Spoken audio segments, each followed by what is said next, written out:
الحمد لله رب العالمين والصلاة والسلام على أشرف المرسلين وعلى آله وأصحابه أجمعين.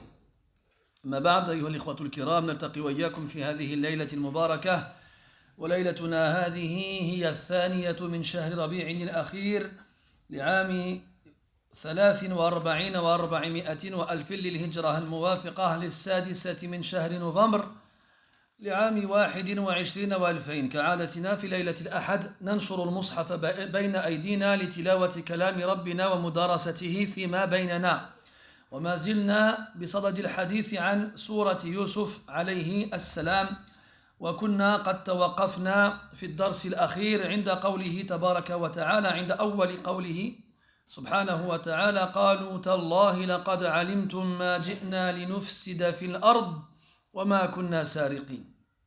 Très chers frères, nous nous réunissons dans cette deuxième nuit du mois de Rabi' al-Akhir de l'an 1443, c'est-à-dire le 6 novembre 2021. Comme chaque samedi soir, nous nous réunissons afin d'ouvrir le Coran, de lire la parole d'Allah subhanahu wa ta'ala ensemble et d'étudier ses sens en nous aidant de la parole des imams de notre communauté. Nous nous sommes arrêtés lors du dernier cours au 73e verset. On avait fini le précédent et on avait commencé très brièvement à lire ce verset-là.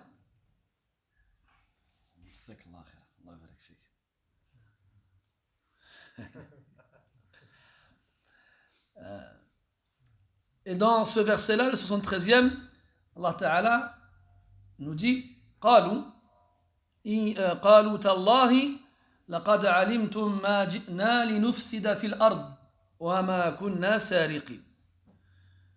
Donc ici la parole revient au frère de Yusuf alayhi salam. إذن نلخص سريعا: بعد أن كال يوسف لإخوته شرعوا في الرجوع،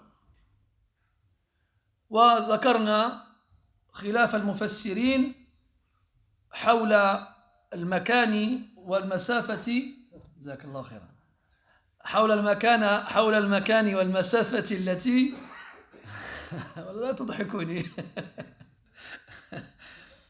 ما شاء الله. طيب، بين قوسين، من منكم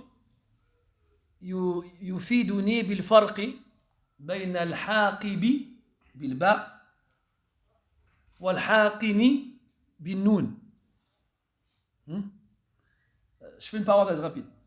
Qui parmi vous peut me donner la différence qui existe entre le mot haqib et haqin? Quelqu'un? أيوة. أحسنت، فتح الله عليك، ما شاء الله، تبارك الله. الحاقن هو الذي يحبس بوله، أكرمكم الله، والحاقب هو الذي يحبس الغائط.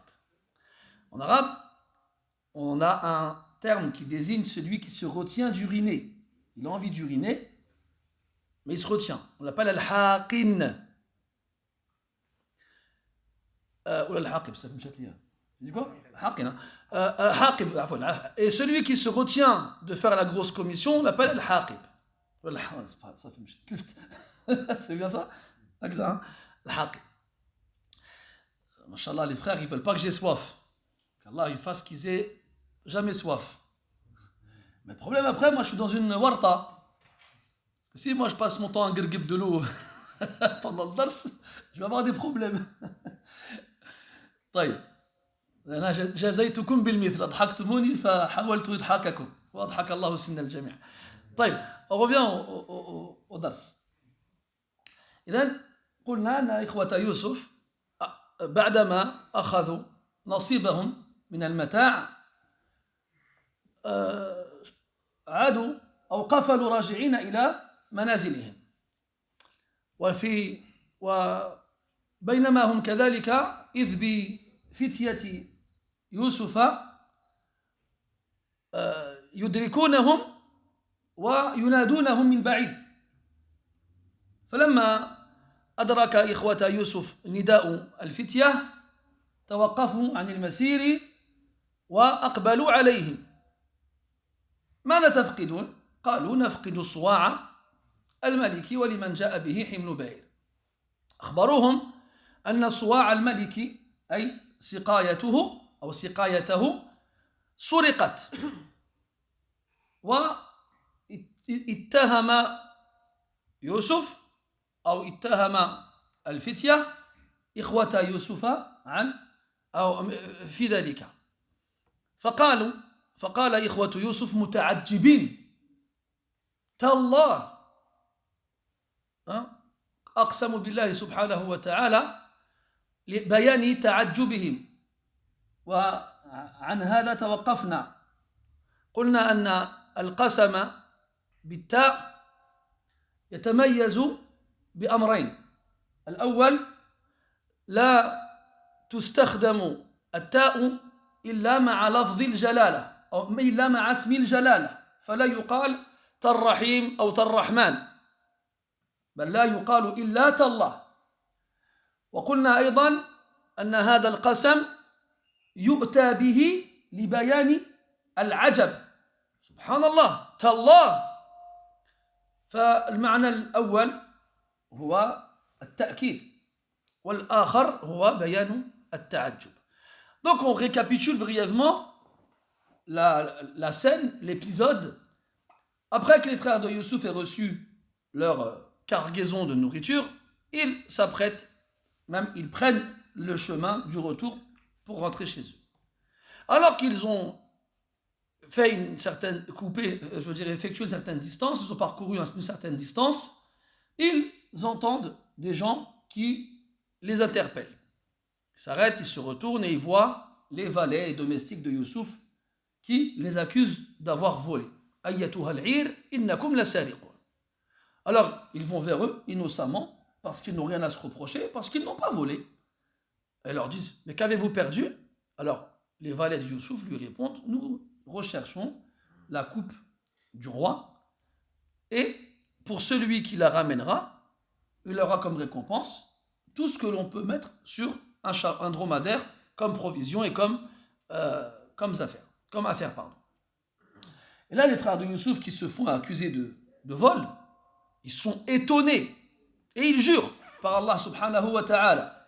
On avait vu ensemble brièvement la semaine dernière que d'un point de vue grammatical, il existe plusieurs façons de jurer et qu'il existe des prépositions qui sont faites exprès pour ça: le waw, le ba et le ta. Wallah, billah, tallah. Et la particularité du fait de jurer par Allah en employant le ta, du moins cette expression-là, elle a deux particularités. La première, c'est que lorsqu'on emploiera cette préposition, cette particule, on ne pourra pas jurer avec un autre nom d'Allah que Allah. Contrairement à l'emploi du waw, qui est beaucoup plus large, on peut dire Wallah, bien un attribut d'Allah subhanahu wa ta'ala, ila akhirih. La deuxième particularité de cette particule-là, c'est que lorsqu'on l'emploie, c'est pour exprimer l'étonnement, la stupéfaction, la stupeur. Et c'est effectivement le cas. Tallah, quoi? Par Allah, avec le ta pour indiquer la surprise. Ils ne s'attendaient pas du tout à ce qu'on les accuse ainsi. On avait dit que min alamati bara'ati al-muttaham ta'ajjubuhu من الاتهام. طبعا إذا كان تعجب هذا خاليا من المكر والمكيدة. On avait vu que la semaine dernière que lorsque quelqu'un il montre vraiment la stupeur, la stupéfaction lorsqu'on l'accuse d'une chose, c'est en soi-même un signe qu'il est innocent, à moins qu'il soit un très bon acteur et qu'il ruse à travers cela. Tallahi laqad alimtum. وهذا شيء عجيب. يقولون ويقدمون الفعل باللام الموطئة للقسم، فثمة قسم مقدر، فكأنهم أضافوا إلى قسمهم الأول الظاهر قسما آخر مقدرا، توكيد بعد توكيد. وقد كما هو معلوم يفيد التحقيق، فتوكيد بعد توكيد وبعد ذلك كله تحقيق. والمقصود من مثل هذا التركيب إزالة الشك والريب من الآخر. إن كنتم شاكين عن كوننا سارقين فنحن ننفي هذه التهمة بالكلية ونستخدم لأجل ذلك جميع الوسائل الممكنة. تالله لقد علمتم، تعلمون أن السرقة ليست من سجايانا. طيب كيف علموا ذلك؟ كيف علموا ذلك؟ Donc par la suite, les frères de Youssouf, après avoir juré, ils emploient le mot laqad. Laqad en fait est composé de deux particules. Le lam qui prépare le serment. En gros, lorsque tu as ce lam dans certaines circonstances, tu dois comprendre qu'il y a un serment sous-entendu. Alors que juste avant, ils ont juré. Mais le but du premier serment, c'est d'exprimer l'étonnement. Et le but du second serment qui lui est sous-entendu, c'est d'exprimer la confirmation et d'appuyer l'information. Après ce lemme, on a le qad. Et qad en arabe, donc il a plusieurs sens, entre autres, c'est, encore une fois, de concrétiser la chose, d'évoquer que l'information citée par la suite est concrète et réelle et absolue. C'est quoi le but? D'appuyer autant l'information. On avait déjà vu ça en fonction de l'interlocuteur et de son degré de doute ou de certitude.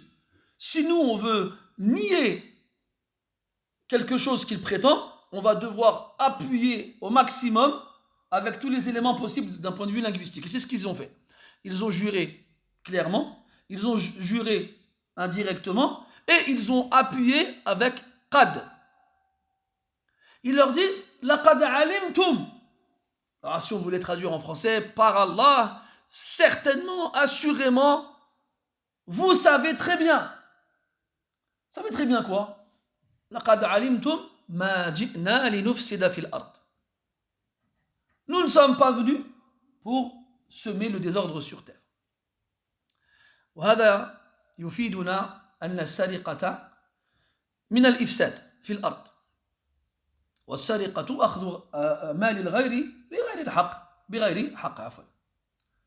Vous savez très bien, assurément, que nous ne sommes pas venus afin de semer le désordre sur terre.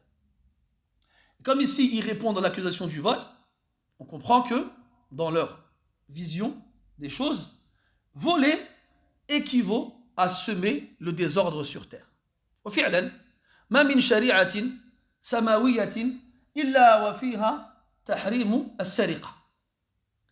Effectivement, il n'existe pas une législation divine à travers les siècles et dans les différentes communautés sans que dans ces législations, le vol ne soit interdit. Jamais le vol n'a été permis. S'accaparer le bien d'autrui injustement est interdit dans toutes les législations. Même celles qui ne se revendiquent pas croyantes ne tolèrent pas le vol. C'est interdit. Et dans le Coran, Allah Ta'ala, dans de nombreux versets, La ta'kulu amwalakum baynakum bil batil. Ne consommez pas vos biens entre vous, bil batil, faussement, sans droit, bi ghayri haqq. Et Allah Tabaraka wa Ta'ala, il a envoyé Shu'aib à deux peuples. Madian et Ashabul Aïka, pour justement le fait, entre autres, qu'ils s'accaparaient les biens des autres. Ce qui montre la gravité de cet acte-là. Donc voler revient à semer le désordre sur terre. Et ici, ils leur disent laqad alimtum. Vous savez très bien que nous ne sommes pas venus semer le désordre sur terre. Kayfa dhalik? Comment cela? En fait, khilala muddati iqamatihim fi Misra تميز إخوة يوسف ببعض الأعمال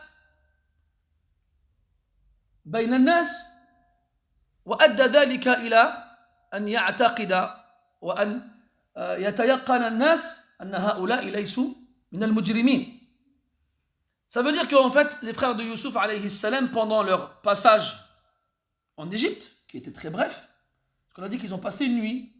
Ils sont venus, ils ont pris leur nourriture, ils ont passé une nuit auprès de Youssouf, chaque 2 personnes dans une chambre, et le petit Benyamin, enfin le plus jeune plutôt, avec son frère Youssouf. Et après le lendemain, ils sont repartis. Comment est-ce que dans une période aussi brève, les frères de Youssouf peuvent affirmer que les gens savent très bien qu'ils ne sont pas venus pour semer le désordre sur terre? Comment? Parce que justement, durant ce petit séjour, ils ont fait des choses par lesquelles ils se sont distingués des autres et qui ont poussé les gens à croire qu'ils n'étaient pas des criminels. ما هذه الأشياء؟ قيل أنهم وضعوا الأكمة على أفواه أبعرتهم لئلا تأكل من زروع الناس. وقيل أيضا وهذا نذكره بعد قليل. Donc il a été dit que quand ils sont arrivés en Égypte, ils ont mis des muselières à leurs dromadaires pour ne pas qu'ils mangent des plantes ou bien du blé ou bien des champs des gens. Ils ont fait en sorte que ce qui va remplir le ventre de leur monture ne provienne que de leur nourriture et qu'ils ne les laissent pas prendre le blé ou les plantes ou les fruits dans les champs des gens. Donc quand toi tu vois quelqu'un agir ainsi, tu diras si quelqu'un il fait attention à ça, il ne va pas voler. Il ne va pas voler. Et aussi leur comportement à eux. كانوا أبناء نبي كريم وأصبحوا بعد مكرهم بأخيهم قوما صالحين كما أخبروا بذلك في أول القصة. Et puis ils sont éduqués, ils ont un comportement. Et ce sont des enfants de prophètes. Et comme ils l'ont dit eux-mêmes au début de l'histoire, après avoir voulu tuer Youssouf, ils ont dit Watakulu, et vous serez après cela des gens vertueux. إذن يستدل بسيرة الرجل الحسنة ولو مكث بين قوم مدة يسيرة على عدم كونه مجرما. Donc ce qu'on va déduire de ça, c'est que lorsqu'une personne elle a un bon comportement, elle est polie et bien éduquée, on le voit tout de suite en lui. Et même s'il reste parmi les gens un très court instant, un moment qui n'est pas long, on le voit tout de suite. Pas besoin de rester longtemps avec lui pour savoir que c'est quelqu'un d'éduqué, quelqu'un de poli, quelqu'un d'honnête. Et ainsi, il peut lui se défendre avec cela dans le cas où on l'accuse. أنا لا أذهب بعيدا، لا أكلمكم عن الشوارع والعمارات والأحياء الشعبية، أنا أكلمكم عنا معشر المسلمين في المساجد. في المساجد. Moi, je ne vais pas vous parler, on ne va pas aller loin. On fait des parallèles toujours, c'est ça le but. Le Coran, Kalamullah, salih li kulli makan wa zaman. صح. La parole d'Allah subhanahu wa ta'ala, cette parole-là, elle est bonne pour n'importe quelle époque, n'importe quel endroit. On fait des parallèles obligatoirement. Je ne vais pas vous parler des gens à l'extérieur, dans les rues ou dans les quartiers ou ailleurs. Je vais vous parler de nous, les musulmans, à la mosquée. On va pas loin. Regardons notre comportement à la mosquée. Je vais pas loin tout à l'heure, il n'est pas là. Oui, de monsieur de la mosquée, il vient, il est épuisé. أرهقه التعب وفي ملامح وجهه الكآبة والسآمة ظاهرتان. Il vient, il est épuisé, tu vois sur son visage la lassitude. Il me dit, j'en ai marre. On a installé dans la salle des ablutions une sorte de, je ne sais pas comment on pourrait l'appeler, un système pour que les gens, après qu'ils aient fini leurs ablutions, ils mettent leurs claquettes. Comme ça, il y a un semblant d'organisation. On a beau, comment? Des étagères. Non. On a beau leur dire et leur répéter, lui, il arrive à la salle des ablutions. Il arrive. Il trouve, machallah, le sol, il est propre. Les toilettes, elles sont propres. Les claquettes, elles sont rangées dans les étagères. Par paire. Lui, il vient, il prend une paire. Il va faire ce qu'il a à faire. Puis après, quand il part, il les laisse par terre, il part. Il y en aurait un. Bon, on dirait, khair, Inch'Allah. Mais quand ces claquettes, elles sont rangées, yaoumiyan, journalièrement, par ce pauvre monsieur qui a l'âge, qui est un grand-père. Il n'a pas 20 ans, il n'a pas 30 ans. Il en a, je ne sais pas, il est jeune, machallah. Il en a 60, 70. Il vient, il dit, Miskin, il est là. Il donne de son temps, il donne de ses jours à la mosquée, qu'Allah le récompense, pour ramasser la claquette des gens. Il dit, Wallah. Franchement, si c'était que ça, des exemples, il y en a plein. Demandez à ceux qui s'occupent des mosquées, ils vous le diront. Et on en a parlé, et parlé, et parlé. Ça, c'est notre comportement dans la maison d'Allah subhanahu wa ta'ala. On n'en a pas. Comment tu veux, toi, que les gens dehors, ils en aient? Si la maison d'Allah, elle n'a pas de valeur à nos yeux, si c'est que des claquettes, et je ne vous parle pas des choses qu'on peut trouver dans les toilettes, si on se dit, et après, de toute façon, il y a quelqu'un qui viendra après moi, il lavera, il nettoiera. Hada, c'est celui qui pense comme ça, comment le considérer en fait? Comment? Regardez donc, comment on se base sur le comportement de la personne pour lui faire confiance, pour estimer que c'est quelqu'un droit. لذلك جمع أهل الحديث في حكمهم على الراوي بين الاستقامة الدينية والالتزام بالمروءة. C'est pour cela que les savants du hadith, quand ils veulent juger un rapporteur, ils regardent deux choses. La droiture religieuse et la dignité, la noblesse de la personne. Pas dans son rang, dans son comportement. Il ne fait pas des choses que les gens n'aiment pas. Il ne fait pas des choses qui vont lui faire perdre toute crédibilité auprès des autres. Si on appliquait ces règles aujourd'hui, est-ce que vous pensez qu'on accepterait un témoignage? Là.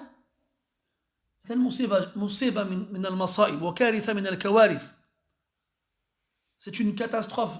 Azma akhlaqiyya. C'est une crise comportementale que nous traversons, nous les musulmans aujourd'hui, qui sommes censés donner l'exemple. طيب إذن ثم قالوا وما كنا سارقين وهذا معطوف إلى ما قبله لقد علمتم ما جئنا لنفسد في الأرض ولقد علمتم ما كنا سارقين كيف لهم أن يعلموا ذلك بيقين قيل أن إخوة يوسف لما رجعوا إلى مصر ردوا المتاع الذي وجدوه في رحلهم فعلم الناس حينئذ أن هؤلاء الرجال قوم مأمونون. Puis ils disent, et vous savez assurément et certainement que nous ne sommes pas des voleurs. Comment est-ce qu'ils savent cela? Des fois tu vas lire tafsir, tu vas dire, comment, tu vas voir des aqwal de salaf, ils vont rajouter des choses qui ne sont pas dans l'histoire en fait. C'est comme là, l'histoire avec les muselières sur les gueules des dromadaires. Où ils ont trouvé ça? Mais ça, tu vas le déduire du verset. Comment est-ce qu'ils sont censés savoir avec certitude que les frères de Youssouf ne sont pas venus semer le désordre sur terre? Avec des paroles? Non. Avec des actes. Et parmi les actes qui prouvent cela, ce qu'on a évoqué. Et là, ils leur disent aussi, c'est donc joint au début de la phrase, vous savez très bien que nous ne sommes pas des voleurs.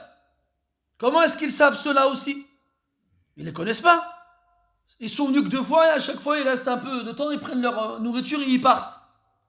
Donc il y a quelque chose qui a été fait qui leur permet d'avancer cela. Qu'est-ce qui a été fait? Les savants du tafsir, ils citent des textes attribués aux pieux prédécesseurs, dans lesquels on nous dit que quand les frères de Youssouf, ils ont découvert que leurs marchandises leur avaient été rendues, et qu'ils ont dit à leur père, on a une occasion d'y retourner. Eh bien, quand ils sont revenus en Égypte, ils ont rendu la marchandise. Ils leur ont dit, vous vous êtes trompés, vous nous avez rendu la marchandise alors que nous vous l'avions échangée contre de la nourriture, récupérez-la. Et quand tu fais ça, les gens, alors, ils jugeront que tu es quelqu'un d'honnête, que tu n'es pas un voleur. Chose qui est devenue tellement rare aujourd'hui que quand tu le fais, tu es limite un extraterrestre. Une fois, je suis parti faire mes courses, j'ai acheté un paquet de couches. Vous avez vu, dans le caddie, tu as la barre pour tenir le caddie, et tu as une sorte de crochet juste en dessous de la barre. Tu l'avais déjà remarqué, ce crochet? Eh bien, il sert à porter les produits d'une certaine taille qui ont une poignée ou bien... Voilà. Donc moi, j'ai accroché le paquet de couches ici. J'arrive à la caisse, je pose les affaires sur le tapis, je paye, je vais à la voiture, je commence à ranger les affaires et je vois le paquet de couches. Je suis mince. En plus, pour ceux qui ont des enfants, les couches, vous connaissez les couches. Ça coûte un certain prix. Alors, je vois le paquet de couches, mince, j'ai oublié de les payer. Alors, je retourne à l'intérieur avec mon paquet de couches. Je retourne à la caisse à laquelle je suis passé. Et la dame est en train de s'occuper d'un autre client. Quand elle a fini, je lui dis, excusez-moi madame, vous voulez bien me passer le paquet de couches? Je l'ai oublié tout à l'heure. Elle me regarde comme ça. Elle me dit, vous l'avez pas payé? Je lui dis non. Et vous êtes revenu? Je dis oui. Elle me dit, et vous n'êtes pas parti? Je lui dis, bah non, je suis pas devant vous. Et elle était choquée en fait. Elle m'a dit, comment ça se fait? Je dis, ben, je suis pas un voleur. Je ne vais pas prendre une chose qui ne m'appartient pas sans la payer. Elle a bien montré son étonnement. Je ne raconte pas l'histoire pour vous parler de moi. Je raconte ça pour vous parler d'elle. Elle n'en croyait pas à ses yeux. Mais t'es fou, pour aller partir. Peut-être que même elle aurait fait pareil. On va savoir. Bon, après, je ne vais pas l'accusateur, mais dans tous les cas, c'est devenu étrange. Quand tu vas faire des courses, on te rend la monnaie, tu te rends compte qu'ils te rendent plus que ce que tu as donné toi. Il y a un problème là. On m'avait trop rendu. Après, tu lui rends et les gens ils sont étonnés. Comment ça se fait? Ça existe encore? Et dans ce genre de cas-là, il faut expliquer aux gens que ce qui nous pousse à agir ainsi, c'est notre foi, c'est notre religion, c'est notre peur d'Allah, de prendre une chose dont on n'a pas le droit. Mais aujourd'hui, franchement, quand tu fais des choses comme ça, dans le monde dans lequel on vit, où des gens ils se sont agressés, ils se sont tapés dessus avec des marteaux, on leur arrache leurs vêtements, on leur arrache leur téléphone, leurs chaussures, on les agresse, on les frappe, on les laisse à l'hôpital, presque morts. Et que quand tu regardes malheureusement beaucoup de fois, les gens à l'origine de ces choses-là sont des gens qui se disent musulmans. Et qu'est-ce qu'on va dire à Allah le jour de la résurrection? Qu'est-ce qu'on va lui dire? Bon, c'est une catastrophe en fait.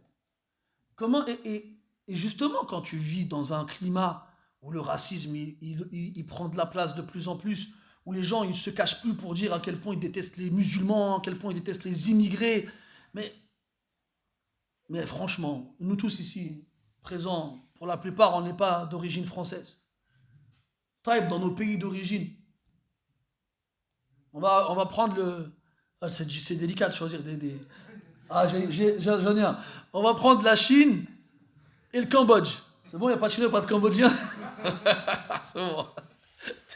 T'es au Cambodge, tranquille avec des Cambodgiens, tout se passe bien. Puis il y a des Chinois, ils viennent, et chaque fois qu'il y a des Chinois qui viennent, eh bien, il se passe des problèmes. Eh bien, le Cambodgien, automatiquement, c'est naturel. Il ne va pas aimer les Chinois. Tu ne peux pas reprocher aux Français de ne pas aimer les étrangers. Même si beaucoup d'étrangers ils sont tranquilles, ils sont honnêtes, il n'y a rien à dire. Mais le peu de personnes qui viennent et qui sèment le désordre sur terre, eh bien, qu'est-ce qu'ils vont faire? Ils vont faire qu'on va faire un jugement général. Vous vous souvenez? Quand ils ont dit « Ayyatuha al-'iru innakum la sariqun » Ils sont 11, mais il n'y a qu'un seul voleur. Mais ils ont dit, c'est vous êtes des voleurs tous là. Ça, c'est c'est logique. Dans la aqliya, la mentalité des gens, c'est logique. C'est logique. Vous vous souvenez à l'époque, les gitans, il y a toujours des rumeurs, des légendes qui tournent autour des gitans. Et quand tu vois un gitan, instinctivement, tu te méfies, tu vois. Tu mets ton téléphone dans ta poche. Tu marches vite. Je sais pas, tu développes des réflexes, tu sais pas d'où ils viennent en fait. C'est à cause de cette réputation que les gens ont, qu'on fait circuler parmi nous.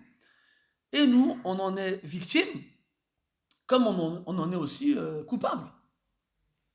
On en est coupable parce qu'on a laissé faire.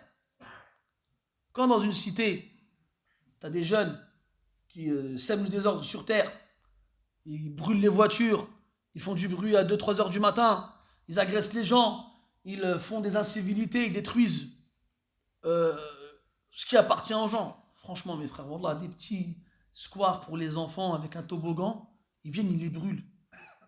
Pourquoi tu brûles le toboggan des enfants, en fait? Qu'est-ce que tu as gagné? Quel aql quelqu'un il peut avoir pour en arriver là? Toi, tu es content, tu as un toboggan pas loin de chez toi, tes enfants, ils veulent se dégourdir un peu les jambes, tu sors, ils font un peu de toboggan, ils s'amusent un peu, ils rentrent et tout va bien. Ben là, le lendemain, tu viens, il n'y a plus de toboggan. Hargou bébé. Ils l'ont brûlé. C'est extraordinaire quand même. Qu'est-ce que t'as fait le toboggan? T'as une toboggan-phobie ou quoi? Ah la kouli hal, c'est extraordinaire. Et nous, on est là, t'as des mosquées à côté de ces quartiers, à côté de ces cités, et sur le minbar tous les vendredis, soyez gentils, dites, soyez polis, dites bonjour, dites au revoir, tenez la porte, soyez gentils avec vos parents. Oui, on a compris tout ça. Mais tous ces criminels là qui viennent des fois même à la mosquée, quand est-ce qu'ils vont entendre qu'on s'adresse à eux? À quel moment en fait? C'est un gros problème ça aussi. Nous sommes responsables. À la kouli hal, faut pas faire les étonner quand on entend ce qui se passe à la télé. Moi, ça ne m'étonne pas, moi. Je vais vous dire la vérité. Moi, je m'étonne que ça ait pris autant de temps, en fait. Je me dis, ah, finalement, ils se sont réveillés, bah, c'est pas trop tôt. Parce que quand même, avec ce qui se passe, il y a de quoi se poser des questions. À la kouli hal, on revient à l'histoire de Youssouf, alayhi salam. Mais c'est ça, l'histoire de Youssouf, qu'est-ce qu'il nous dit Allah Ta'ala à la fin? لقد كان في قصصهم عبرة لأولي الألباب. Des morales pour les gens doués d'intelligence. Il faut qu'on y cherche ce qui nous concerne. Et tu vois que des bédouins à dos dromadaires qui traversent le désert pour chercher de quoi manger, dans leurs histoires, il y a des morales pour nous des milliers d'années plus tard. Ma kana hadithan yuftara. Et wallah, c'est pas une histoire inventée. C'est parce que les humains, ils restent les mêmes. Ils ne changent pas. Ils sont dans des pays différents, à des époques différentes, mais ils sont constamment confrontés aux mêmes problématiques. C'est des choses qui reviennent, comme il a été dit, l'histoire ne fait que se répéter. Et celui qui sait dans quel piège les anciens sont tombés, il fait attention là où il met les pieds. Normalement. لكن هل من مدكر هل من معتبر. Est-ce qu'il y a des gens qui réfléchissent? Est-ce qu'il y a des gens qui tirent des leçons? طيب لقد علمتم ما جئنا لنفسد في الأرض وما كنا سارقين. إذن بدأ بذكر الفساد عموما مع ما يحتوي من أنواع، ثم عطف عليه السرقة التي هي نوع من أنواع الفساد، فعطف الخاص على العام. وهذا أسلوب شائع معروف في القرآن وفي لسان العرب. Regardez, ils ont dit, vous savez assurément et très bien que nous ne sommes pas venus répandre le désordre sur terre et que nous ne sommes pas des voleurs. On a dit tout à l'heure que voler fait partie du fait de répandre le désordre sur terre. Donc ça aurait été suffisant de dire que nous ne sommes pas venus pour répandre le désordre sur terre. Mais ils ont joint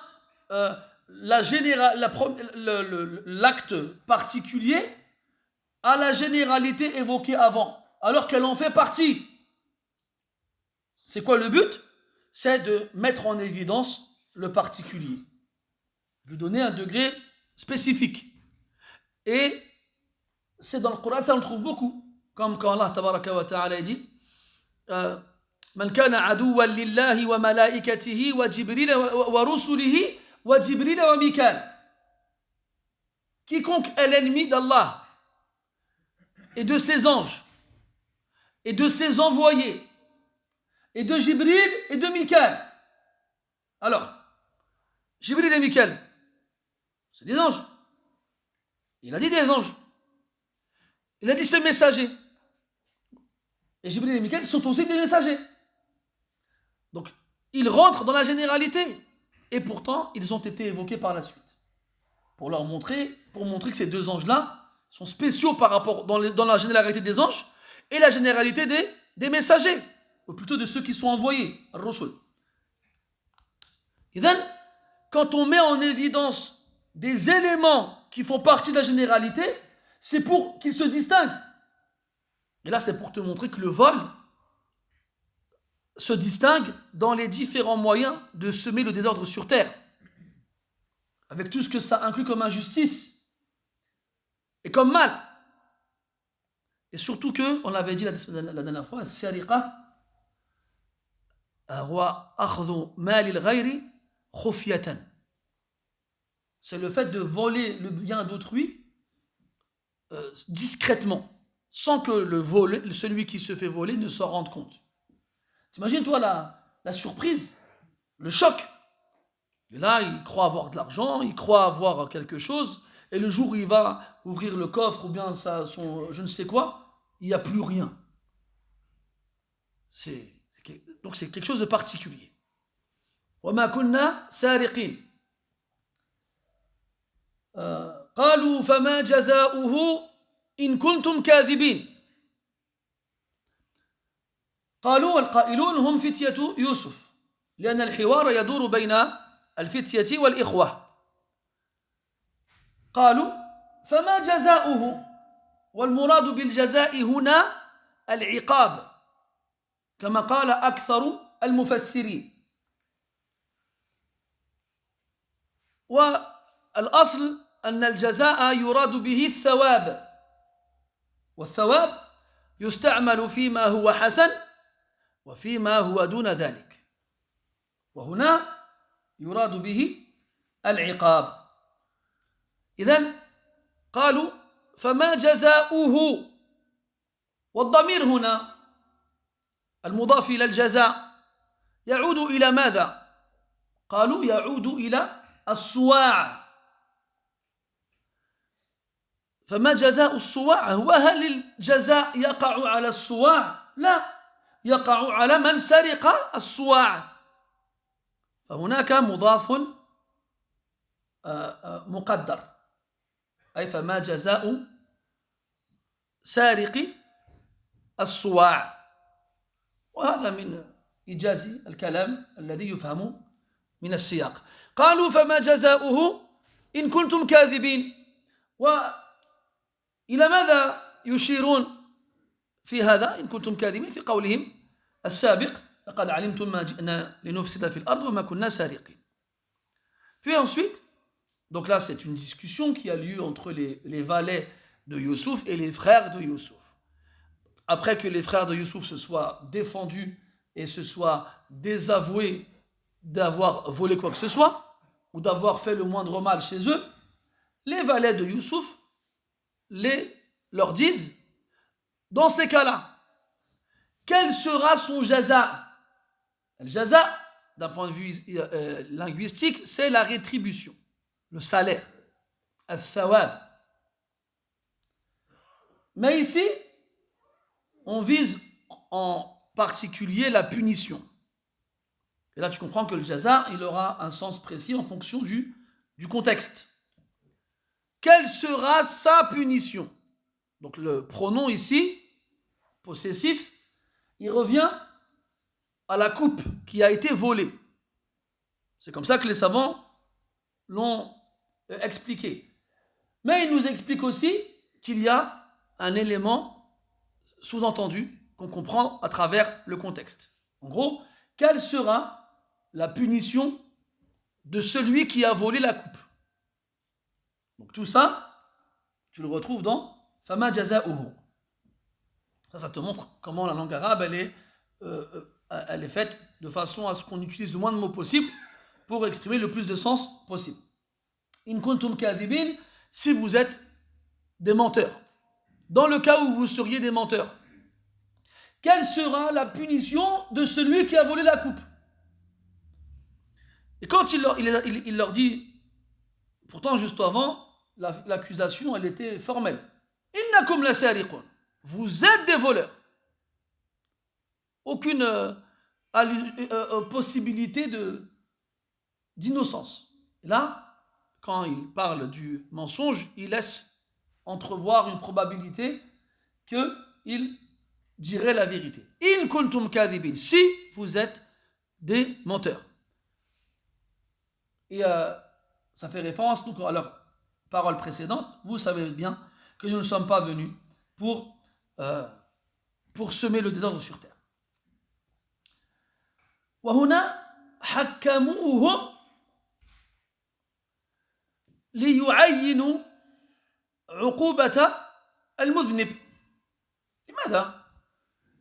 والمتوقع أن إخوة يوسف لم يزالوا في أرض مصر، وقد أشرنا إشارة يسيرة في الدرس السابق إلى خلاف المفسرين في المكان الذي لاحق الفتية فيه بإخوة يوسف. فمنهم من قال أنهم لم يزالوا داخل المدينة، ومنهم من قال أنهم خرجوا من المدينة وابتعدوا حتى كادوا يخرجوا من حدود البلد. وهذا هو الأظهر لأنهم حكموهم على أنفسهم حسب قوانينهم التي يطبقونها على أنفسهم لعدم وجودهم على أرض مصر، لأنهم لو كانوا على أرض مصر لا حكموا عليهم بقوانينهم ولم يحكموهم بقوانينهم. وهذه يعني لفتة لطيفة قل من يلتفت إليها. Ils leur disent quelle sera sa punition aux voleurs si vous dites vous êtes des menteurs. Alors, comment se fait-il? C'est comme si tu te fais arrêter par la police et ils t'accusent d'une chose et te demandent quelle sera ta punition si tu es un menteur. Non, ils savent très bien quelle est la punition.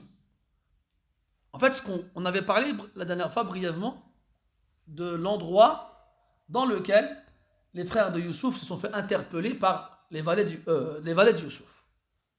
On a dit que certains ont dit qu'ils étaient encore dans la ville. D'autres ont dit qu'il les a laissés partir. Comme ça fait plus crédible quand ils vont les rattraper et les rejoindre. Et est-ce qu'ils étaient juste à l'extérieur de la ville, ou bien est-ce qu'ils étaient carrément partis bien loin jusqu'à arriver limite à l'extérieur du pays? Et il apparaît, wallahu a'lam, que c'est plutôt la dernière option. C'est que les frères de Youssouf, ils étaient partis loin. Ils n'étaient plus dans la ville, voire même plus dans le pays. Parce que s'ils s'étaient fait interpeller dans la ville, ou dans l'enceinte du pays, dans les frontières du pays, on ne leur demande pas de quelle façon ils punissent les voleurs. Ils les auraient punis comme eux punissent les voleurs. Mais là, ils leur ont demandé comment vous faites pour punir les voleurs. Donc ils leur ont laissé le jugement. Ils leur ont laissé le jugement d'appliquer leur loi sur le voleur. Pourquoi? Parce que c'est l'un d'entre eux et parce qu'ils ne sont plus sur les terres du roi. Ils ne sont plus sur les terres du roi.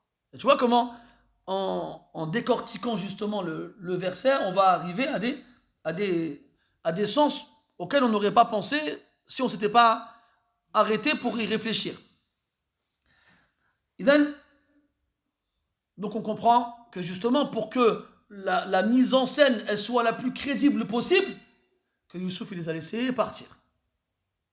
Et s'il les a laissés partir, c'est pour ne pas éveiller de soupçons, parce que si dès qu'ils avaient chargé leur nourriture, on les avait accusés, ce serait trop rapide. et il les a laissés s'éloigner pour justement les avoir avec cette particularité qui est comment eux ils punissent le voleur. قالوا فما جزاؤه إن كنتم كاذبين قالوا جزاؤه من وجد في رحله فهو جزاؤه كذلك نجزي الظالمين. قالوا أي إخوة يوسف من وجد في رحله الذي وجد الصواع في رحله فهو جزاؤه يصير جزاء بنفسه لمن سرق منه الصواع أي يسترق ويصير عبدا. قال أهل العلم منهم ذكر ذلك البغوي في تفسيره قال أن العقوبة إلى تمام سنة، وإلا لم يذكر الباقون مدة أو أجلا لهذا الاسترقاق، والظاهر أنه مطلق، أن السارق يصبح مملوكا للمسروق منه. هذا جزاؤه، هذا عقابه، كذلك نجزي الظالمين. هكذا في بلادنا نحن أبناء يعقوب النبي نجازي ونعاقب السارقين، ويدل ذلك على أن السرقة ظلم. وقيل أن ذلك كان من شريعة إبراهيم، وقيل أن ذلك كان من شريعة يعقوب، وكما قال الله سبحانه وتعالى لكل جعلنا منكم شرعة ومنهاجا. وإن كانت الشرائع تتفق في أشياء فهي كذلك تختلف في أخرى، من ذلك عقوبة السارق. قالوا, donc les frères de Youssouf ils répondent, toujours dans la discussion, et ils répondent à la question de quelle sera sa punition au voleur si vous êtes des menteurs. Ils répondent, sa punition sera celui chez qui on trouvera la coupe deviendra la rétribution du volé. Il deviendra lui-même la propriété de celui à qui la coupe a été volée. En gros, il sera asservi à l'esclavage. Il deviendra esclave. Il perdra sa liberté et deviendra l'esclave de la personne volée. Donc lui, il a pris le bien d'autrui injustement, alors sa punition sera que sa liberté lui sera enlevée. Imagine. Et le jaza ici, donc, il aura un sens différent. Fahuwa jaza'uhu. Voilà, ici, il y a plusieurs hypothèses possibles. Fahuwa, ay istirqaquhu, jaza'uhu, ay uqubatu as-sariq. En devenant l'esclave de celui à qui on a volé, ça sera la punition du voleur. Fahuwa jaza'uhu. Wahuwa tawkid. Tawkid li bayan al-hukm. Parce qu'on répète deux fois. Qalu jaza'uhu man wujida fi rahlihi fahuwa jaza'uhu. Il y a une répétition. Et la répétition en arabe, elle n'est jamais anodine. Elle a toujours pour but d'appuyer, de confirmer. C'est comme quand Allah Ta'ala dit Kalla idha dukkatil ardu dakkan dakka wa ja'a rabbuka wal malaku saffan saffa. Ça s'appelle un tawkid lafzi. Il y a plusieurs types de tawkid en grammaire. Il y a le lafzi, il y a le verbal et le ma'nawi dans le sens. Ici, on répète deux fois le même mot. Dakkan, dakka, saffan, saffa. C'est pas fait pour rien en fait. Et ici, jaza'uhu ma wujida fi rahlihi fahuwa jaza'uhu. Celui chez qui on trouvera la coupe, eh bien, sa punition sera de devenir la rétribution du volé. Il devient esclave. Et Allah dit dans le Coran, les kullin, à chaque communauté, nous avons donné des législations, shir'a, wa minhaja, et une voie à suivre. Et dans les communautés des êtres humains sur terre, depuis le début de la création, Allah il a envoyé des messagers et des prophètes.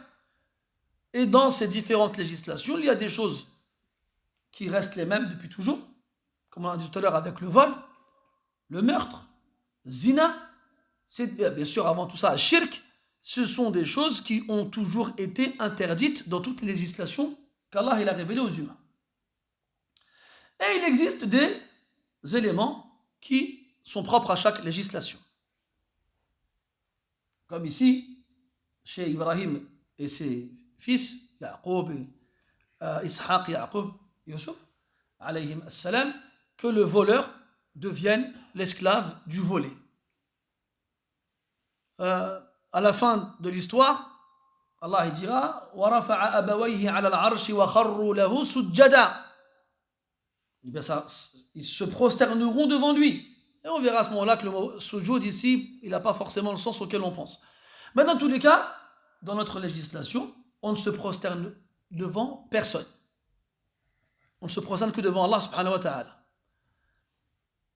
Et il y a des choses qui nous sont permises, qui ont été interdites aux gens avant, comme al-ghanima, mathalan, comme le butin. Comme il y a des choses qui nous sont interdites et qui étaient permises avant. Et même si il y a des choses qui sont interdites chez tout le monde, eh bien, la punition ne sera pas la même. La punition ne sera pas la même. Comme là, le voleur, eh bien, il devient l'esclave du volé. Alors, si tu avais le choix, toi, tu préfères perdre une main ou perdre ta liberté? En sachant que l'amputation de la main, elle est liée à une valeur. C'est-à-dire que lorsque ce qui est volé est inférieur à cette valeur-là, ça n'est pas appliqué. Ala kulli hal, quoi qu'il en soit, tout ça pour faire comprendre les différences de législation et de garder en tête que Allah tabaraka wa ta'ala il a dit وَأَنزَلْنَا إِلَيْكَ الْكِتَابَ بِالْحَقِّ مُصَدِّقًا لِمَا بَيْنَ يَدَيْهِ مِنَ الْكِتَابِ وَمُهَيْمِنًا عَلَيْهِ. Yani Allah tabaraka wa ta'ala il a donné au Coran la dominance sur les autres livres. فشريعتنا تنسخ الشرائع الأخرى. Donc notre législation, elle abroge les autres. Et après, chez certains imams comme Malik et Ahmed, rahmatullahi alayhima, جعلوا شرع من قبلنا أصلا من أصولهم طبعا بشروط. Et chez certains imams comme Malik et Ahmed, rahmatullahi alayhima, ils ont fait des législations de ceux qui nous ont précédés, des lois pour nous aussi, avec des conditions. وهذا بسطه أو درسنا ليس محلي أو محل عفوا بسطي هذا. المهم قالوا جزاؤه من وجد في رحله فهو جزاؤه كذلك نجزي الظالمين. C'est ainsi que nous punissons les injustes. Et le voleur est injuste, car il s'est accaparé le bien d'autrui sans avoir le droit. وهذا يدل أيضا على وجود الرق في الشرائع السابقة. وأن الرق عملت به الإنسانية من لدن عهد قديم إلى عهد قريب. وهذا في جميع الأمم والشعوب والقبائل سواء كانوا من بني الأصفر أو من بني الأحمر أو من بني الأسود أو من غيرهم. Et dernière chose, cela indique que l'esclavage a toujours existé dans toutes les époques et dans toutes les communautés. Et qu'il était aussi légiféré dans les anciennes législations. Et que ce n'était pas propre à un peuple par rapport à un autre. Quand on regarde dans les archives historiques de l'humanité, on voit qu'il n'existait quasiment aucun peuple sur Terre qui ne le pratiquait pas. Ça a toujours existé. Après, à ce moment-là, à partir de quand ça a commencé et ça s'est arrêté quand, ça demande recherche. Mais dans tous les cas, pour ceux qui viennent dire que tel peuple avait des esclaves comme si c'était les seuls qui l'avaient fait, c'est faux. C'est faux, bien entendu. طيب. قال سبحانه وتعالى بعد ذلك فبدأ بأوعيتهم قبل وعاء أخيه. فبدأ اختلف المفسرون عن تعيين الفاعل البادئ أهو يوسف أو المؤذن الذي أرسله يوسف مع فتيانه. فبدأ بأوعيتهم، والأوعية جمع وعاء، والوعاء هو الظرف، وهو ما يحفظ فيه المتاع، وأخذ من الوعي وهو الحفظ. تقول وعيت شيئا أي حفظته. فبدأ بأوعيتهم، فبدأ البادئ سواء كان يوسف أم المؤذن يفتش في أوعية جميع الإخوة وعاء وعاء. وطبعا بدأ بالإخوة وختم ببنيامين. Après on passe au verset suivant. Allah dit subhanahu wa ta'ala فبدأ بأوعيتهم. Il commença par leur comment on pourrait dire ça, leur sac, leur cartable. Bon, c'est pas une traduction littérale, parce que le mot wi'a, awi'a, c'est le pluriel de wi'a, et ça fait référence à une sorte d'enveloppe, de sac qui sert à conserver les choses. Comment dirais-je, on va appeler le fait de conserver ou de retenir wa'i. Le wa'i, c'est un des noms de l'aql. L'aql, c'est la capacité de retenir les choses. Même Hatta, il raconte que le Hajjaj ibn Yusuf, il a rencontré un de ses anciens élèves avec lequel il apprenait, on va y arriver. Un de ses anciens élèves à qui il a enseigné le Coran, et il lui a dit هل حفظت القرآن؟ فقال له الطالب أو خفت عليه من الضياع حتى تسألني هل حفظته؟ فقال له هل استظهرت القرآن؟ قال معاذ الله أن أجعل القرآن خلف ظهري. قال أو استحكمت القرآن؟ قال أولم ينزله الله تعالى محكما؟ فتغيظ الحجاج واحمر وجهه وانتفخت أوداجه فقال ويحك قاتلك الله علمني كيف أقول. فقال له قل أوعيت القرآن في صدرك. هذه الطريقة المثلى للدلالة على حفظ القرآن. D'ailleurs, il raconte que, bon après ça c'est les genres d'histoires qui n'ont pas le même charme en français, que le Hajjaj ibn Yusuf, il rencontre un de ses anciens élèves qui apprenait le Coran avec lui, et lui demande est-ce que tu as hafad le Coran, dans le sens que tu l'as mémorisé. Tout le monde dit ça aujourd'hui, hafad. Et hafad, ça veut dire aussi préserver, protéger. Et il lui dit est-ce que tu as peur que le Coran soit gâché pour me demander est-ce que je vais le protéger? Donc lui, il fait exprès. C'est très bien ce que le Hajjaj veut dire en employant ce verbe-là, mais son but à lui, c'est de l'énerver et de lui prouver que t'inquiète pas, j'ai évolué. Et il lui dit, il s'est servi du mot hifd qui veut dire protéger, comme il veut dire à mémoriser. Il dit est-ce que tu as peur que le Coran soit gâché jusqu'à me demander est-ce que je vais le protéger? Et Allah, il s'est chargé de le protéger. Il dit bon, c'est pas ce que je voulais dire. Est-ce que tu as mis le Coran en évidence? Hal istadharta? Est-ce que pour toi il est clair le Coran? C'est dans ce sens-là, est-ce qu'il est évident? Mais pareil, jeu de mots avec un dhahr qui veut dire le dos, et il lui dit qu'Allah me préserve de mettre le Coran derrière mon dos. Alors il dit hal istahkamta le Coran, dans le sens est-ce que tu le maîtrises? Mais l'ihkam, c'est aussi le fait que le sens du texte il soit clair. Et Allah dans le Coran, il dit que le Coran il est muhkam. Il dit Alif Lam Ra kitabun uhkimat ayatuhu Hamim tanzilun min ar-Rahman ar-Rahim kitabun fussilat ayatuhu. Et encore bien sûr dans Ali Imran minhu ayatun muhkamat.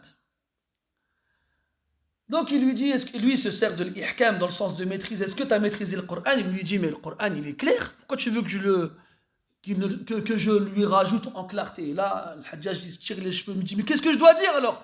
Chaque fois que je te pose une question, tu me réponds autrement. Il lui dit, si tu veux savoir si j'ai mémorisé le Coran, dis-moi hal wa'ayta al-Qur'ana fi sadrik.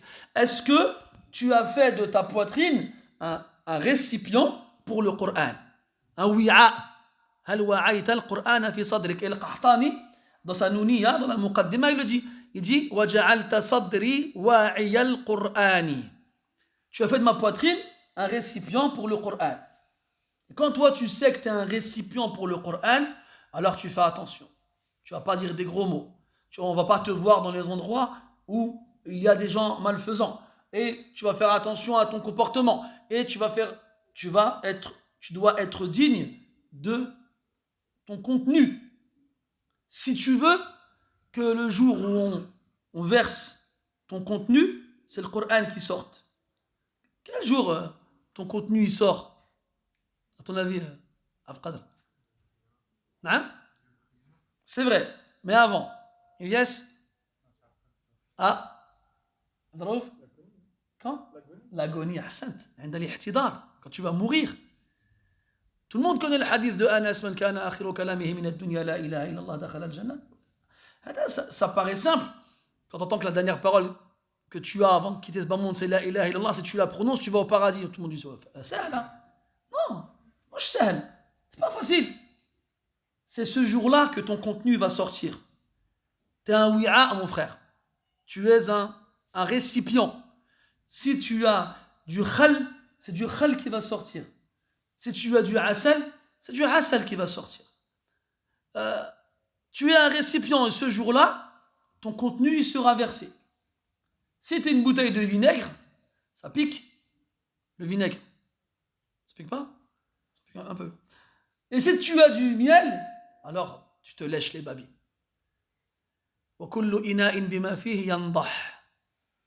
Hein? Qu'on fasse attention à notre contenu. Parce que même si on se ment à nous-mêmes ou on veut mentir aux autres, il ne faut jamais oublier Inna Allah alimun bi dhati sudur. Et que as-sirru inda Allah kal-alaniya. Qu'Allah Ta'ala il connaît le contenu des poitrines et que ce qui est caché auprès d'Allah, c'est évident. As-sirru indahu kal-alaniya, il n'y a pas de farq, il n'y a pas de différence entre ce que tu caches et ce que tu montres auprès d'Allah subhanahu wa ta'ala. Alors pourquoi se fatiguer en fait? Pourquoi? Dans quel but? Vouloir montrer aux gens des choses qui ne sont pas en nous. C'est perdre son temps. Donc il a commencé par leur sac, leur cartable, leurs affaires, leurs valises. Oui, dans ce genre de mots-là. Il a commencé, qui a commencé? Est-ce que c'est Youssouf lui-même? Est-ce qu'à ce moment-là, on a pris les frères de Youssouf, on les a ramenés jusqu'à Youssouf? Ou bien, sur place, c'est le mu'adhin, celui qui les a interpellés, Ayyatuha al-'ir, innakum lasariqun, celui qui parle avec eux depuis le début. Est-ce que c'est lui qui a agi ainsi? Les deux hypothèses, elles sont probables. Elles sont possibles. Alors, il commence par les awiyah des frères. Il les fouille les uns après les autres. Il commence avec le premier, rien. Le deuxième, rien. Jusqu'au 10e. Et bien sûr, les frères de Youssouf, à ce moment-là, ils sont mutma'innin. Pas une seconde, ils n'ont craint que la coupe, elle sorte. Donc il a laissé son frère en dernier. Benyamin. Tous ce sont ses frères. Mais quand il dit wi'a'i akhihi, c'est son frère min ummihi wa abihi. Benyamin. قبل وعاء أخيه ثم استخرجها من وعاء أخيه. استخرجها الضمير يعود إلى ماذا؟ إيش؟ السقاية نعم، لكن قبل ذلك ما كان المقصود؟ عما كنا نتكلم الصواع.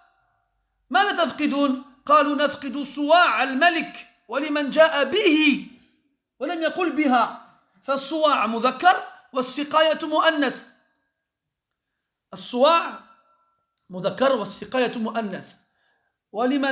ولمن جاء به حمل بعير وأنا به أو من وأنا به زعيم.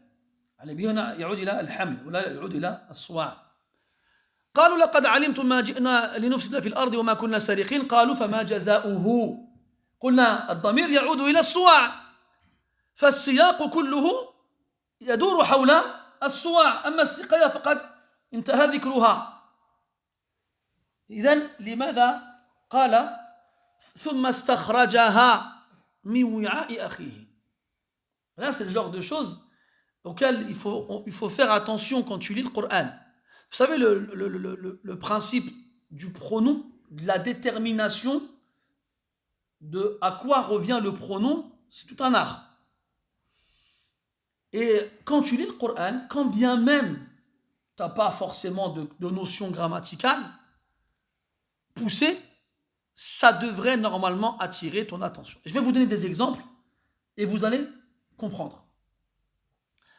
Donc, avant de donner les exemples, quand il dit Thumma, ensuite, il l'a fait sortir des bagages de son frère, de ses valises, comme vous voulez.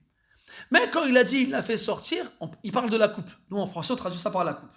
Mais on a vu depuis le début que cette coupe-là, elle est appelée de deux façons. As-suwa' et as-siqaya. On avait dit que c'était deux noms qui indiquaient la même chose. Mais comme cette coupe a été spéciale parce qu'elle avait deux récipients, une qui servait à boire, l'autre qui servait à mesurer, à peser la quantité, alors on lui a donné les deux noms. Mais as-siqaya, on en a parlé qu'au départ. Qu'une seule fois, je veux dire. Hein? Le verset, c'était quoi? Mais sinon, après ça, on ne parlait plus que de as-suwa', cette fameuse coupe particulière en or ou en argent avec deux têtes et tout ça. Quand les frères de Youssouf ils demandent au valet qu'est-ce que vous cherchez, ils ont dit nafqidu suwa' al-malik. Et le mot suwa' il est masculin. Et le pronom de l'absent masculin, c'est hu. Et le mot siqaya, il est féminin. Et le pronom féminin de l'absent, c'est ha. Et depuis quelques versets, on ne parle que au masculin. As-suwa', hu, et ainsi de suite. Et là, thumma stakhrajaha, avec le pronom du féminin. Alors qu'est-ce qui s'est passé en fait? Pourquoi?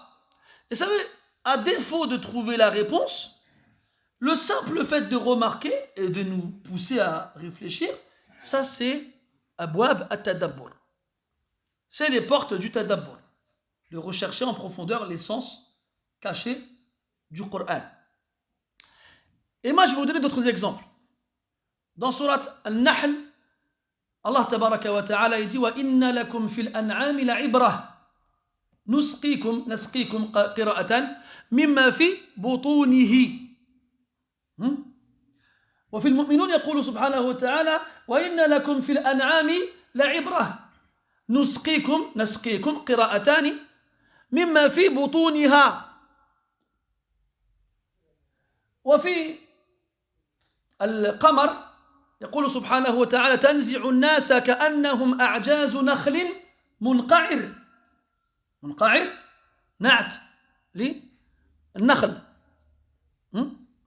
فهو مذكر لأن النعت يتبع المنعوت في تذكيره وتأنيثه وفي الحاقة يقول سبحانه وتعالى تنزع الناس كأنهم أعجاز نخل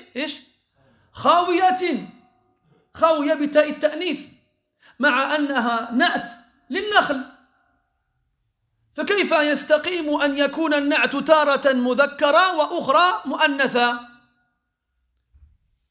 لحظة عندك الجواب؟ طيب بس أكمل. ومثال آخر مع السماء يقول سبحانه وتعالى فكيف تتقون إن كفرتم يوما يجعل الولدان شيبا السماء منفطر به منفطر نعت للسماء مذكر مثله وفي آية أخرى لا استحضرها المهم جاء نعت السماء مؤنثة أحسنت فتح الله عليك والسماء بنيناها جزاك الله خير بنيناها ضمير يعود إلى السماء وهو ضمير مؤنث. Comment ça se fait? كيف ذلك? Donc quand tu lis le Coran, ce Coran qu'Allah Ta'ala il décrit dans le Coran comme étant bilisanin arabiyyin mubin, il est exprimé dans une langue arabe claire, et tu te rends compte dans plusieurs versets que la même chose, le même mot, il va une fois être masculin, une fois être féminin. On prend l'exemple avec l'an'am, les bestiaux. Et vous avez certes dans les bestiaux une morale, ibra.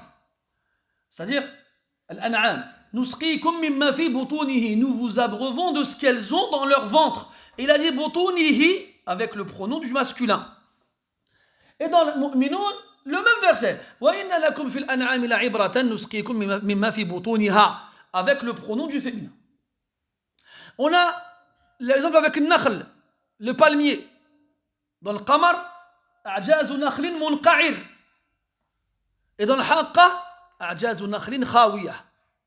Alors une fois l'adjectif il est masculin, une fois l'adjectif il est féminin, alors que le nom qui est qualifié par l'adjectif est le même, an-nakhl.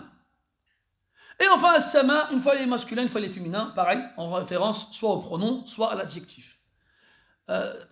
استسمحك لأن الوقت لا يسمح بالمداخلات.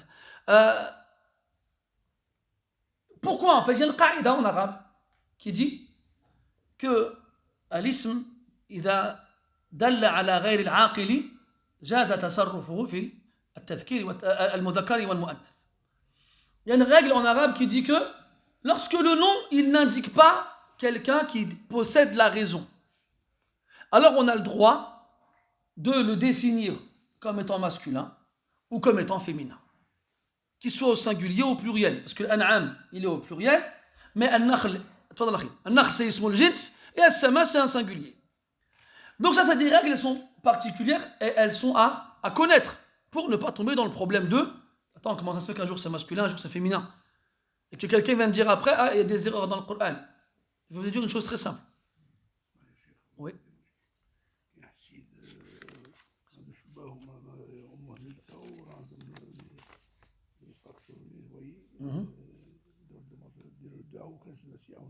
Inch'Allah. Salam. كيفاش؟ هذه كونفيرتي aussi. ايوه خلاص ما شاء الله. بارك الله. الحمد لله. Qu'est-ce qu'on disait? Hein? Oui, c'est des règles donc d'arabe qui sont importantes. Elles sont importantes, ces règles-là. Sans ces règles-là, toi tu vas lire le Coran, il y en a des gens des fois, et oh, c'est bizarre, il n'y a pas de bizarre. Quand tu trouves quelque chose qui te titille l'esprit, ittahim aqlak, wattahim jahlak, wattahim nafsak, wa iyyaka an tattahima kalam Allah subhanahu wa ta'ala. Si tu trouves dans le Coran des choses qui te paraissent, comment dirais-je, différentes de ce que tu crois connaître, alors souviens-toi le verset où Allah dit wa ma utitu min al-ilmi illa qalila.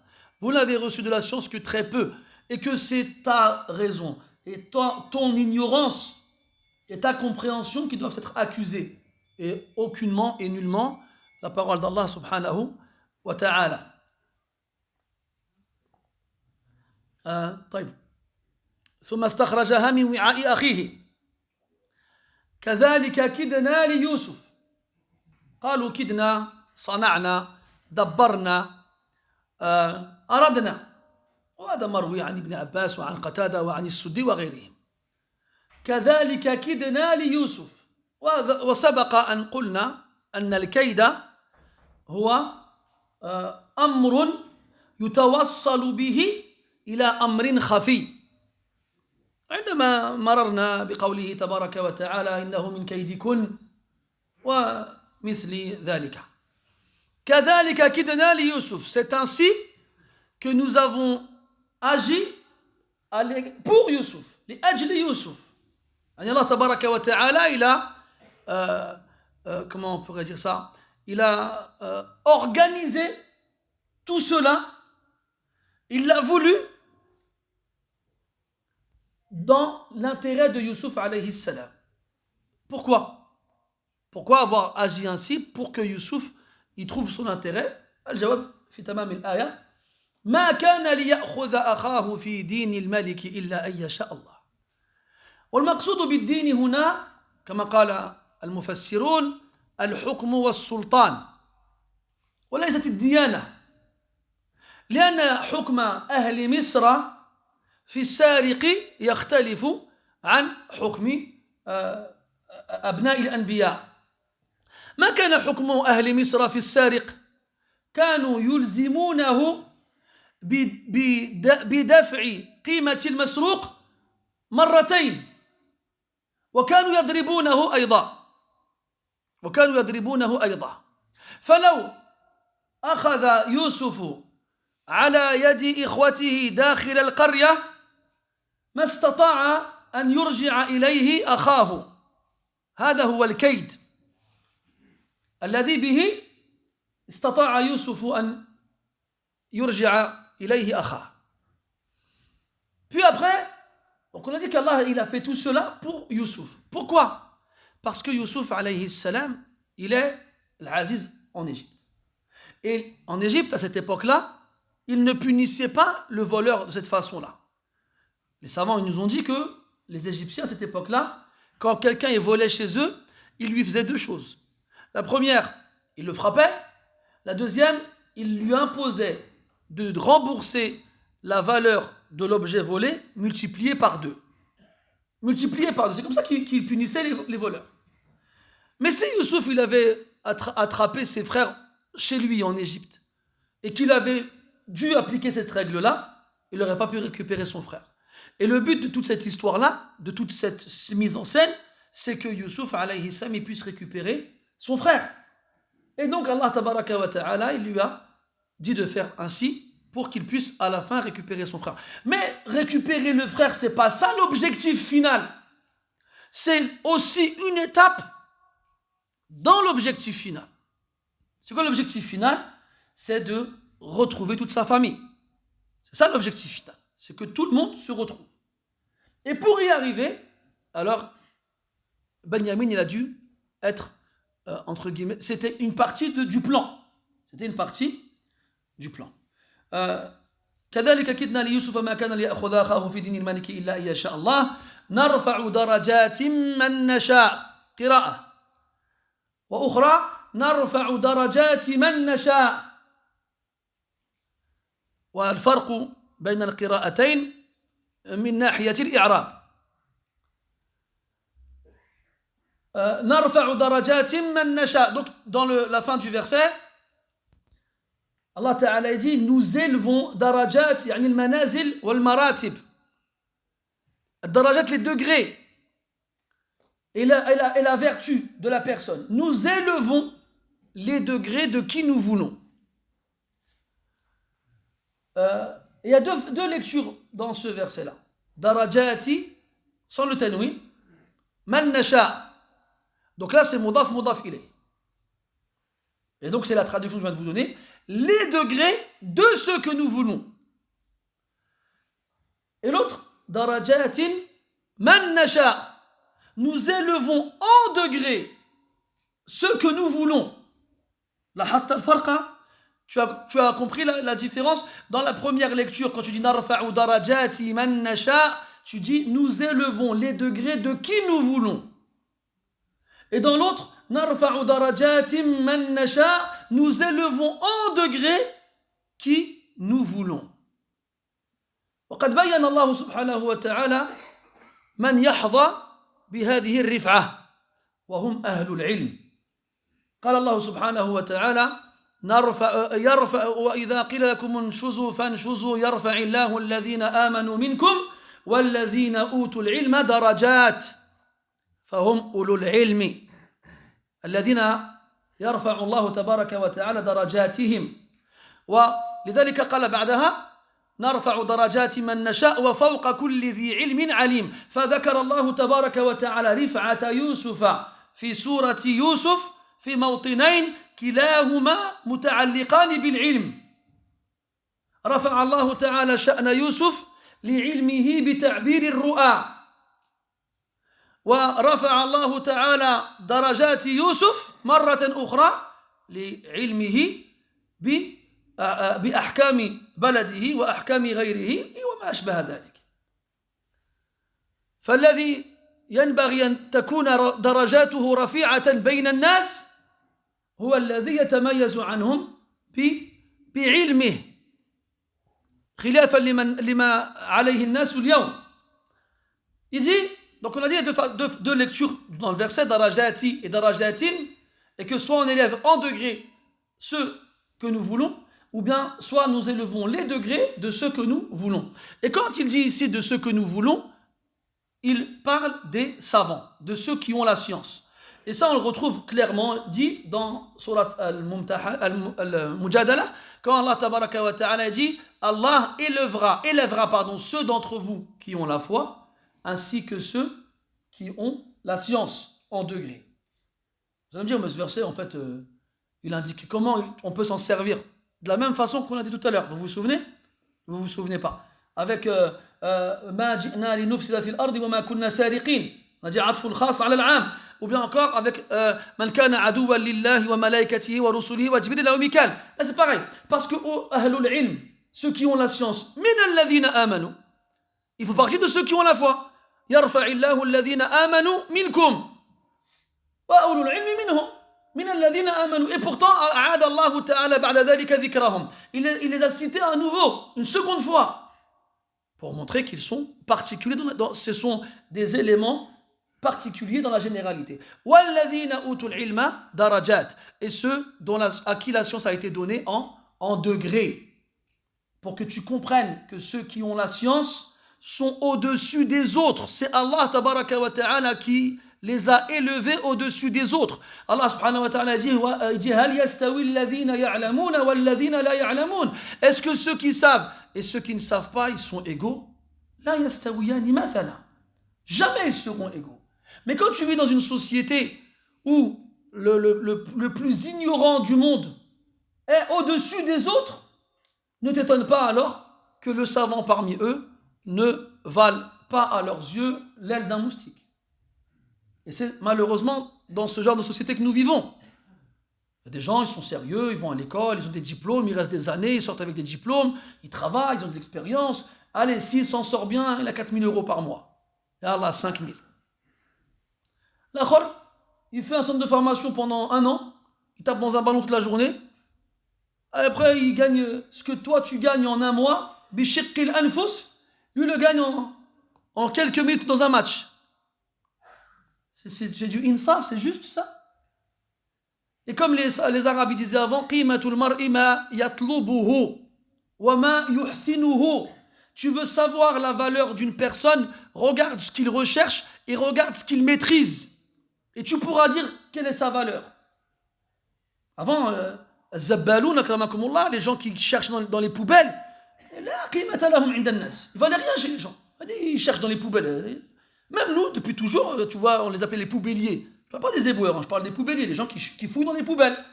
Il n'a pas de qimat. Il regarde, il cherche dans les poubelles celui-là. Personne ne va le respecter celui-là. Madfou' bil abwab. Personne ne voudra lui parler, lui ouvrir la porte, parce qu'il cherche dans les poubelles.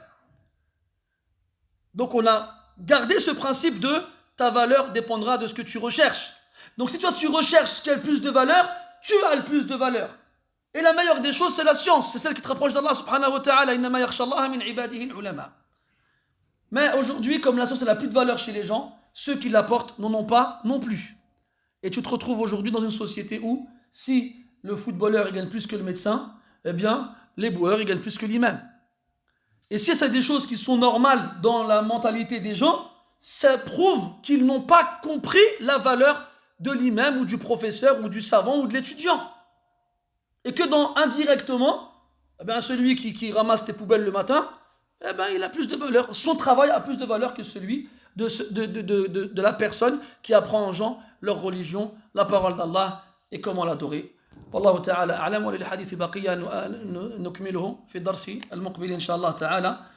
سبحانك اللهم وبحمدك أشهد أن لا إله إلا أنت نستغفرك ونتوب إليك. صلى الله على نبينا محمد وعلى آله وأصحابه أجمعين والحمد لله رب العالمين وبارك الله فيكم.